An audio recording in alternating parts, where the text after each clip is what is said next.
سامعین و ناظرین، انفیکشن کنٹرول سوسائٹی آپ کی بہتر صحت کے لیے، آپ کے خاندان کی بہتری کے لیے، آپ کو معاشرے میں فعال کردار ادا کرنے کے لیے مختلف ویڈیوز کے، مضامین کے، اخبارات کے تراشے آپ کی خدمت میں پیش کرتی رہتی ہے، اور ہمیں امید ہے کہ آپ اس کو سن رہے ہوں گے اور اس کے اوپر عمل بھی کر رہے ہوں گے۔ ہم پچھلے کافی دنوں سے بچوں کے بارے میں آپ سے گفتگو کر رہے تھے۔ اب ہم آپ کو سیکنڈ چائلڈہڈ کے بارے میں بتانا چاہتے ہیں، اور اس کی جو مشکلات ہیں اس کے اوپر کیسے غور و فکر کیا جا سکتا ہے، کیسے اس کو حل کیا جاتا ہے، اس کے بارے میں بتائیں گے۔ تو ویسے تو سیکنڈ چائلڈہڈ بہت ہی ایسا لفظ ہے کہ جس کو کہا جائے کہ بھئی دوبارہ سے بچپنا آ گیا، لیکن ابھی ہم پہلے آپ کو یہ بتائیں گے کہ جو لوگ سینئر ہو جاتے ہیں، سینئر کا لفظ جو ہے نا ایک بہت ہی اچھا اور پیارا لفظ ہے جو کہ مغرب میں بولا جاتا ہے۔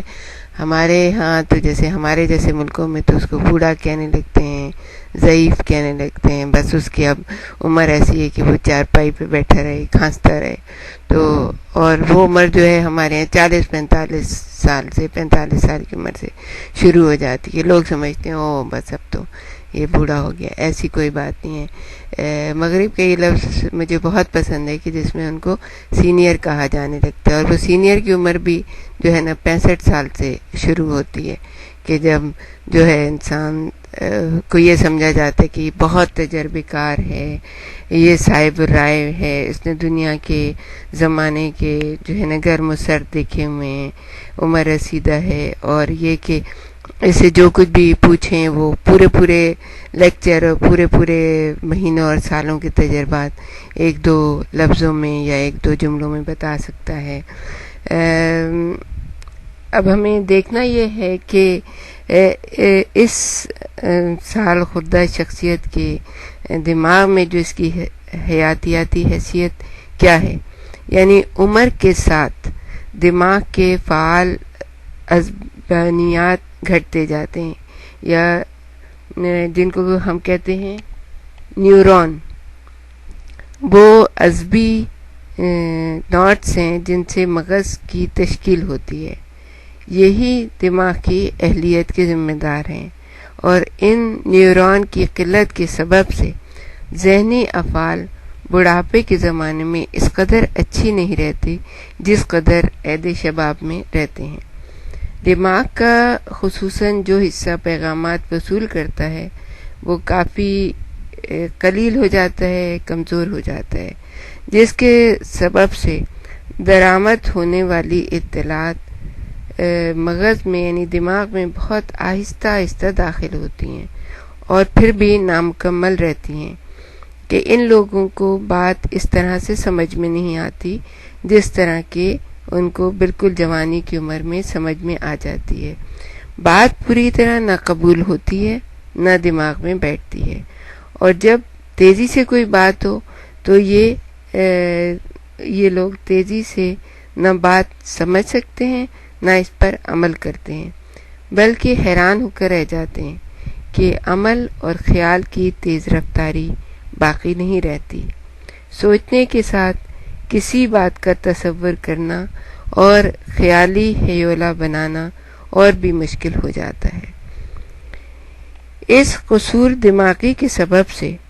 بحث مباحثے سے یہ لوگ کسی فیصلے پر نہیں پہنچ سکتے، نہ عقل سے ان کو قائل کرنا ممکن رہتا ہے۔ اس لیے یہ ایک عام مشاہدہ ہے کہ بوڑھے لوگ اکثر اپنی بات پر